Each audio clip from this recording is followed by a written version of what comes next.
Yana xafamisiz? Xafa bo'lmang. Qo'lingizga rangli qalamlarni oling. Oppoq varaqni shu rangli qalamlar bilan endi bo'yang. Oppoq varaq qanday chiroyli ko'rinishga keldi? Har xil ranglar bilan ko'rdingizmi? Endi navbat hayotingizni jozibador qiladigan ranglarni qo'shishda. Qaysi rangni yaxshi ko'rsangiz, birinchi o'sha rang bilan bo'yang varaqni. Nega yaxshi ko'rgan rangingiz bilan bo'yashingizni sababini o'zingiz bilasizmi? Sababi hayot yaxshi ko'rgan narsalaringiz bilan yoqimli, ajoyib ham jozibador bo'ladi. Siz yaxshi ko'rgan rang sizni oppoq varog'ingizga katta chiroy kirita oladi. Shu sababli ham eng yaxshi ko'rgan rangingiz bilan bo'yang. Yomon ko'rgan ranglaringizni ham varoqqa kiriting.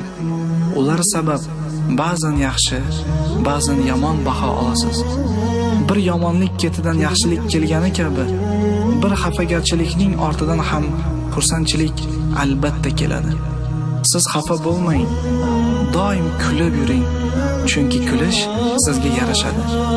Sizni xafa qilganlarning ustidan tabassumingiz bilan g'olib keling. Alloh sizga yengillikni xohlagan paytda o'zingizni yelkangizga xafa bo'lib yurishdek og'ir yukni yuklab olmang. Xafa qilganlarni qalam deb biling. O'zingiz esa bir o'chirgich bo'ling. Qalamning xatosini o'chirib yuboring. Xursand bo'ling.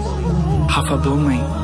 Sizni xafa qilish ularning qo'lidan kelsa, sizni qo'lingizdan o'zingizni qaytadan xursand qilishlik keladi. Tabassum qiling. Kuling.